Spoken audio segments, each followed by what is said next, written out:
الشيطان الرجيم بسم الله الرحمن الرحيم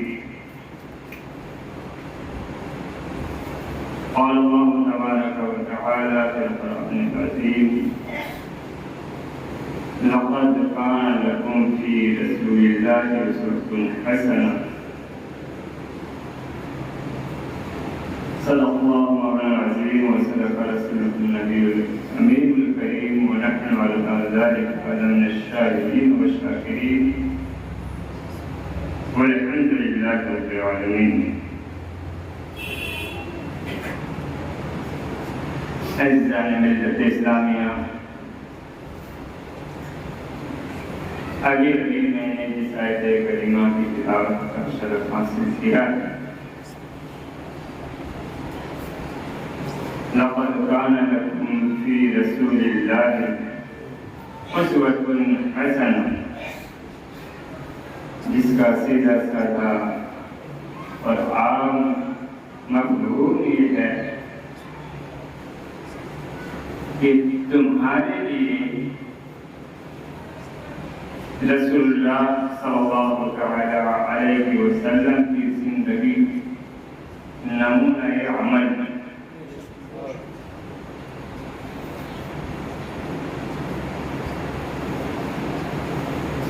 لفظوں کی باریکی پہ میں نہیں جاؤں گا کہ کس لفظ سے تحقیق ہوتی ہے اور کس لفظ سے تاکید ہوتی ہے، اس لیے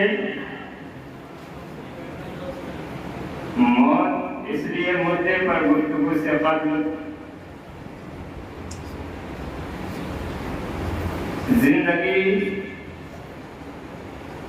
کے کچھ لمحات بیان کرنے سے قبل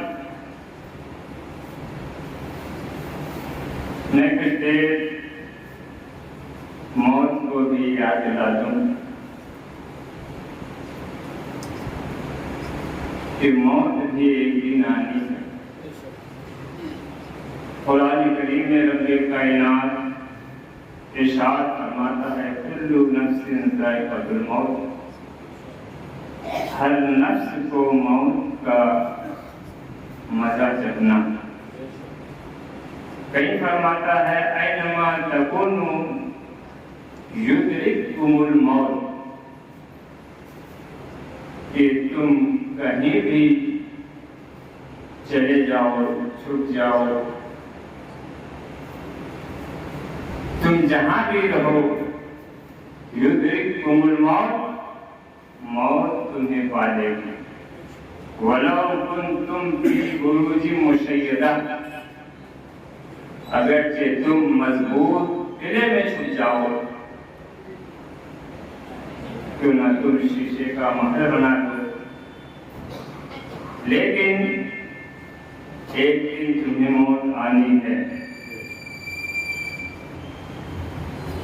حکایت بیان کی جاتی ہے کہ جب سکندر اعظم کی موت کا وقت قریب آیا،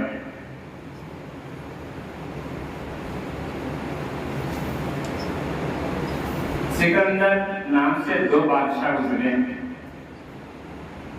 ایک حضرت خضر علیہ السلام کے خالہ زاد بھائی ہیں جو کہ عیسیٰ علیہ السلام سے تقریباً 300 سال پہلے کے ہیں، اور دوسرا ایک کافر بادشاہ بھی گزرا ہے سکندر نام سے۔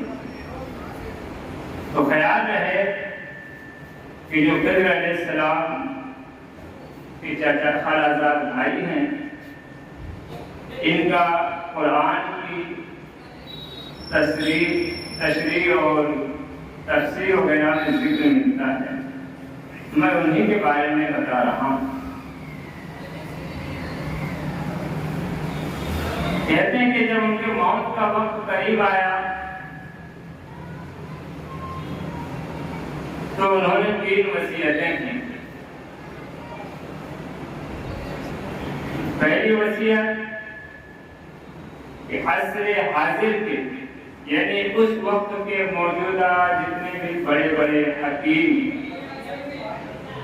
آج کے مطابق بڑے بڑے ڈاکٹر جتنے بھی موجود ہوں، وہ سب کے سب میرے جنازے کو کاندھا دیں گے۔ دوسری وصیت انہوں نے کی کہ جب مجھے دفن کے لیے لے جایا جائے تو جس راستے سے مجھے دفنانے لے جایا جائے اس راستے میں ہماری ضرورتیں لٹا دی جائے، بکھیر دی جائے۔ تیسری وصیت انہوں نے یہ کی کہ جب مجھے کفنایا جائے تو میرے دونوں ہاتھ کفن سے باہر نکال دیا جائے اور اس حال میں لے جایا جائے کہ میرے دونوں ہاتھ جھولتے ہوئے جائیں، ہلتے ہوئے جائیں۔ وقت کے بڑے بڑے دانش مندوں نے پوچھا کہ بادشاہ، آخر اس حیران کر دینے والی وصیت کے پیچھے حکمت کیا ہے؟ کہا ہر ایک کے پیچھے ایک حکمت ہے، اور جاننا ہی چاہتے ہو تو سنو۔ میں وقت کے حکیموں کو اس لیے اپنے جنازے میں کاندھا دینے کے لیے کہہ رہا ہوں، وصیت کر رہا ہوں، تاکہ دنیا یہ جان لے کہ موت دنیا کا کوئی بڑا سے بڑا حکیم اسے روک نہیں سکتا۔ میں اپنے دولت کو اس لیے بچھانا چاہ رہا ہوں کہ اس دنیا سے جو بھی گیا اور جو بھی جائے گا وہ خالی ہاتھ آیا تھا اور خالی ہاتھ جائے گا۔ دنیا کو پتہ چل جائے کہ وقت کا بادشاہ بھی اس دنیا سے کچھ نہیں لے کر گیا۔ اور تیسری وصیت میری یہ ہے کہ میرے دونوں ہاتھ کفن سے باہر لٹکا دیے جائے۔ اس کا مطلب یہ ہے کہ وقت کا بادشاہ بھی قبر میں اپنی دولت لے کر نہیں جا سکا۔ اینما تکونوا یدرککم الموت، تم جہاں بھی رہو موت تمہیں پا لے۔ ہم آج دنیا میں اتنا مگن اور مصروف ہو گئے ہیں کہ رسول اللہ صلی اللہ تعالی علیہ وسلم کی زندگی کو فراموش کر بیٹھے۔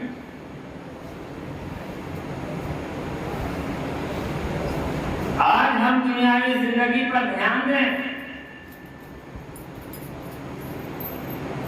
تو ہمارا مقصد صرف اور صرف یہ رہتا ہے کہ دنیا کی نظر میں سب سے قابل اور عزت دار شخص ہم کیسے بن جائیں، اور انہی نظریات کو لیتے ہوئے آج ہماری بہت ساری بیٹیاں ایسی ہیں کہ جب کسی دفتر میں وہ کام کرنے کے لیے جاتی ہیں تو اب وہاں کسٹمر سے یا اپنے مالک اور باس سے بڑے اخلاق اور کردار کے ساتھ بات کرتے ہیں، بڑے عاجزانہ انداز میں جھک کر ان کا حکم مانتے ہیں، مگر وہی بیٹی جب اپنے سسرال میں ہوتی ہے اور اپنے شوہر کے سامنے آتی ہیں تو کہتی ہیں کہ میں تمہاری غلام نہیں، میں غلامی کی زندگی پسند نہیں کرتی ہوں، میں آزادانہ زندگی جینا چاہتا ہوں۔ میں پوچھنا چاہتا ہوں کہ اگر شوہر کی اطاعت کرنا یہ غلامی ہے تو کسی باس کی فرما برداری کرنا یہ کون سے انصاف اور آزادی؟ چند پیسوں کے عوض میں ہم ان کے سامنے اپنے سر جھکا دیتے ہیں، من وعن جو وہ کہتے ہیں ہم ہانپتے کانپتے اسے مان لیتے ہیں، مگر وہی جب شوہر کہے تھکے ہارے باہر سے آئے پیاس سے انہیں ایک گلاس پانی پلانے میں موت ہمیں آنے لگتی۔ ایسے بھی ماڈرن ہماری بچیاں ہو چکی۔ بات یہیں تک نہیں، آزادی کی بات اگر کریں، ابھی پیچھے ہم نے ایک سنائی ہم نے بات دیکھی جسے ہمارے بہار اور یو پی سے ایک اچھے لیول پر خان سر جس کو کہتے ہیں 5 لوگوں کے ساتھ وہ شادی کرنے کے لیے گئے، جب ان سے پوچھا گیا ایسا کیوں کیا تو کہا نبی کی سنت کو زندہ کر رہے ہیں۔ بھائی کہ شادی میں ہی سنت زندہ ہوتی ہے یا اور بھی سنتیں ہیں نبی؟ یہ سب اپنے اپنے ایڈورٹائزنگ کے طریقے ہوتے ہیں۔ جو بندہ اسلام کے خلاف زہر اگلتا ہو، اپنے آپ کو مسلمان بھی کہتا ہو، وہ بندہ سنت ادا کر رہا ہے۔ یہ گمراہ کرنے کے طریقے ہوتے ہیں۔ اگر سنت بھی ادا کرنے ہیں تو ہر ایک سنت جو ہماری زندگی میں آئے اسے اپنانے کا نام سنت۔ تو عزیزان ملت اسلامیہ، ان کے پریوار کے بارے میں بھی ہم نے سنا ہے کہ کسی آفس میں جاب کرتے ہیں، حالانکہ وہ چاہیں تو ان کو کسی جاب کی ضرورت ہی نہیں، کیونکہ اللہ نے انہیں اتنی دولت دی ہے کہ وہ گھر میں ہی آزادانہ طور پر اچھی زندگی گزار سکتی ہیں۔ وہاں بات آتی ہے آزادی کی۔ اگر آزادی کسی آفس میں ہوتی، کسی دولت مند کے آگے ہوتی تو اسلام یہ حکم نہیں دیتا کہ اے عورتوں، اگر میں تمہیں کسی کو سجدہ کرنے کا حکم دیتا تو سب سے پہلے تمہارے شوہر کو سجدہ کرنے کا حکم دیتا۔ یہ نہیں فرمایا کہ تمہیں تمہارے باپ کو سجدہ کرنے کا حکم دیتا، تمہارے بھائی کو سجدہ کرنے کا حکم دیتا۔ یہ نہیں فرمایا تمہارے باس جو پیسے میں امیر ہوگا اس کو سجدہ کرنے کا حکم دیتا، تمہاری کمپنی کے مالک کو سجدہ کرنے کا حکم دیتا۔ نہیں، کیا کہا؟ اگر میں تمہیں کسی کو سجدہ کرنے کا حکم دیتا تو تمہارے شوہر کو سجدہ کرنے کا دیتا۔ تو کیا پتہ چلا شوہر کی اہمیت؟ سجدہ دنیا میں کسی کو کرنا جائز نہیں، خواہ سجدہ تعظیمی کیوں نہ ہو۔ اگلے نبیوں کے زمانے میں سجدہ تعظیمی جائز تھا، مگر آج کے زمانے میں سجدہ تعظیمی بھی جائز نہیں ہے۔ اس کے باوجود اللہ کے رسول صلی اللہ علیہ وسلم فرماتے ہیں کہ اگر حکم دیتا میں تمہیں تو اپنے شوہر کو سجدہ کرنے کا حکم دیتا، مگر افسوس اسی شوہر کے فرمائے ہوئے الفاظ کو غلامی کی زنجیر میں جکڑ دیا جاتا ہے۔ زمانہ اس حد تک گزر چکا ہے کہ آج ہم مضبوط گھر بنا لیتے ہیں،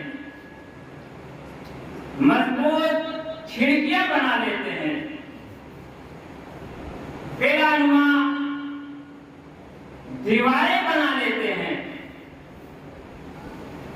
تاکہ آسمان کی طرف سے کوئی آفت نہ آئے، سائڈ سے کوئی فتنہ نہ آئے، دروازے سے کوئی دشمن نہ آئے، کھڑکی سے کوئی اجنبی نہ آئے۔ ہر طرح سے ہم اپنے گھر کو سیو کر لیتے ہیں کہ کوئی بھی ہمارے گھر کے اندر ہماری اجازت کے بغیر گھس نہ سکے، مگر انسان یہ بھول گیا کہ آج کا دشمن کسی دروازے سے نہیں آئے گا، آج کا دشمن کسی کھڑکی سے نہیں آئے گا، آج کا دشمن چھت کود کر چھت باندھ کر نہیں آئے گا، آج کا دشمن ہمارے ایک انگلی کے اشارے سے اس انٹرنیٹ سے آئے گا۔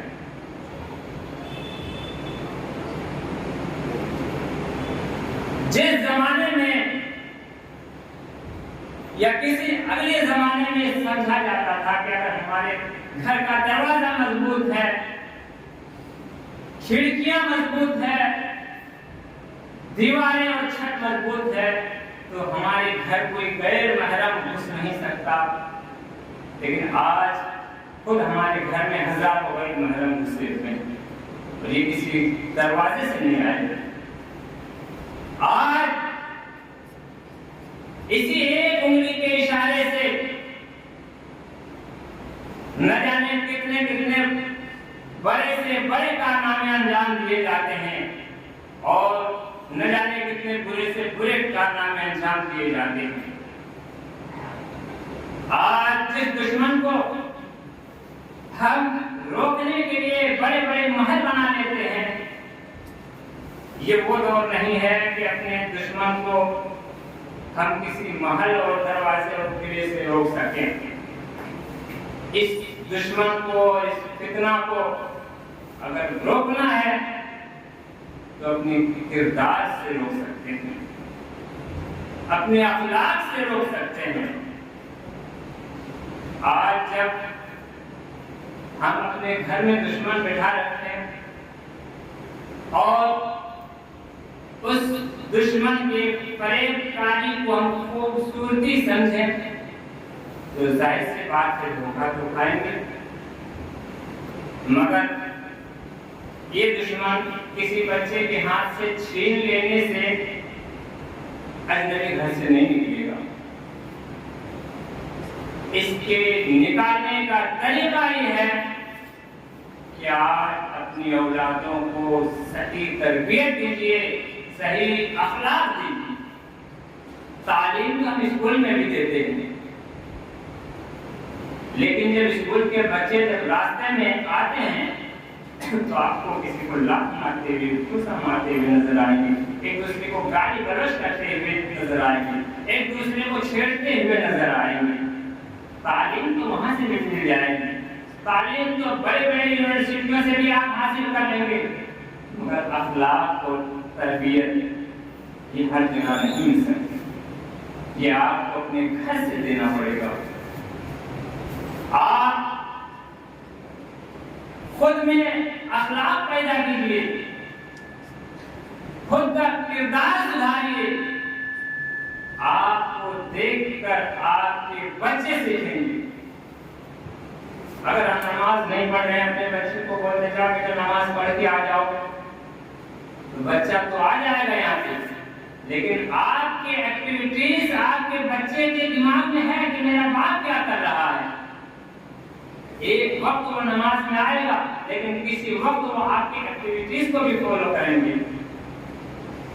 تو ضرورت اس بات کی ہے کہ آج ہمیں خود بھی اپنے کردار کو سنوارنا چاہیے، اپنے اخلاق کو سدھارنا چاہیے، اور اس دور کے دشمن سے مقابلہ بھی کرنا ضروری ہے۔ اس دور کا ایسا دشمن ہے کہ آپ کو خبر بھی نہیں ہوگی، آپ کا گھر برباد کر دیے جائیں گے، ناجائز دوستی اور تعلقات آپ کے گھر میں پیدا کر دیں گے اور آپ کو خبر بھی نہ ہوگی۔ یہ گھر کا مسئلہ نہیں ہے، ہر گھر کا مسئلہ ہے۔ اسی لیے ضرورت ہے کہ آپ اپنے بچوں کو صحیح تعلیم اور صحیح تربیت دونوں سکھائیں۔ صرف ماڈرن تعلیم سے آپ کا کام نہیں چلنے والا ہے۔ ماڈرن تعلیم تو آپ دے دیں گے، پیسے بھی اچھے کما لیں گے آپ کے بچے، مگر جو ان کے اندر کردار اور اخلاق ہونا چاہیے، ایک بڑوں کے لیے جو عزت ہونی چاہیے، وہ آپ کے بچوں میں نہیں آ پائے گی۔ اس کے لیے اسلامی تعلیم بھی آپ کو دینے کی ضرورت ہے۔ اسی لیے قرآن کریم میں اللہ تبارک و تعالیٰ نے فرمایا لقد کان لکم فی رسول اللہ اسوۃ حسنہ، کہ تمہارے لیے رسول اللہ کی زندگی نمونہ عمل ہے۔ نمونہ عمل کا مطلب رسول اللہ صلی اللہ تعالی علیہ وسلم نے خود وہ کام انجام دیا جو آج ہمیں ضرورت ہے، خود وہ کام کر دکھائے جو آج ہم کر سکتے ہیں۔ وہ کام ہمارے نبی صلی اللہ علیہ وسلم نے نہیں کیا جو ہم نہیں کر سکتے۔ وہ تو ہمارے لیے ہدایت کا ذریعہ بنا کے بھیجے گئے نا۔ اللہ تبارک و تعالیٰ نے سارے نبیوں کو معصوم بنایا، انہیں گناہوں سے دور رکھا۔ ان کے لیے گناہ سوچنا محال اور ناممکن ہے۔ انہیں اللہ تعالیٰ حفاظت فرمایا، لیکن ہم تو نہیں ہیں ویسے معصوم۔ آج کے دور میں اگر کوئی ولی بھی ہو تو اسے معصوم نہیں کہا جا سکتا ہے، بھلے ہی وہ گناہ نہ کرتے ہو لیکن معصوم نہیں کہا جا سکتا ہے۔ ہر انسان کے ساتھ شیطان ہے اور کبھی بھی دھوکہ کھا سکتا ہے، چھوٹے ہوں بڑے ہوں بوڑھے ہوں، سب کے ساتھ شیطان اس کا کھلا دشمن لگا ہوا ہے۔ ان الشیطان لکم عدو مبین، بے شک شیطان تمہارے لیے کھلا دشمن ہے، اور وہی شیطان انٹرنیٹ کے آگے بیٹھ جاتا ہے۔ پہلے ہمارے دماغوں پہ بیٹھا کرتا تھا، آج انٹرنیٹ پہ آگے بیٹھ جاتا ہے۔ تو ضرورت ہے اس کا استعمال بھی ضرورت کے حساب سے رکھیں، لیکن جب تک ہم اپنی اولادوں میں اللہ کا خوف نہ ڈالیں، رسول اللہ کی تعلیم کو نہ سمجھائیں، اس وقت تک اگر آپ اس موبائل کو چھین بھی لیں گے تو کوئی فرق نہیں پڑے گا۔ آپ موبائل چھین لیں گے، آپ کے پڑوس کی بچی ہوگی، ان کے ہاتھ سے موبائل لے لیں گے، تھوڑی دیر ان کے موبائل سے کھیل لیں گے۔ تو موبائل چھیننے سے اچھا ہے اپنی اولادوں میں تقویٰ، یعنی اللہ کا خوف اور رسول اللہ صلی اللہ تعالی علیہ وسلم کی زندگی انہیں دیں، انہیں سکھائیں۔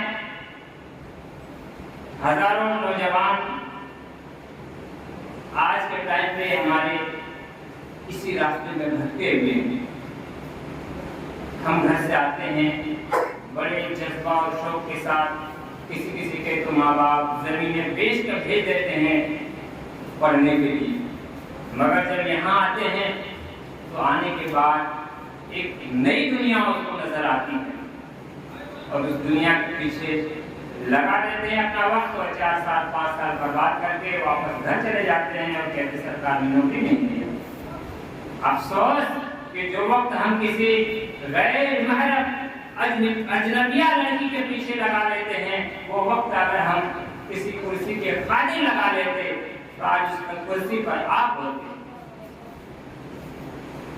آج وہ کرسی آپ کی خالی ہے اور آپ کی جگہ میں کوئی غیر مسلم بیٹھ جاتا ہے۔ کیوں؟ یہی وجہ ہے کہ آپ جہاں وقت لگائیں گے نتیجہ اسی کا ملے گا۔ اگر آپ وقت ہوٹل بازی میں غیر محرموں میں گزاریں گے تو اس کا رزلٹ یہی ملنے والا ہے۔ اگر وقت آپ کرسی کے لیے لگاتے تو ضرور کرسی ملتی۔ کل بھلے ہی ماں باپ یہ بات مان لیں آپ کے کہ ہو سکتا ہے سرکار نے نوکری نام دیا ہو، لیکن آپ کو خود یہ بات احساس ہوگی کہ میں نے اپنے 5 سال کس جگہ گزارا تھا۔ آپ کا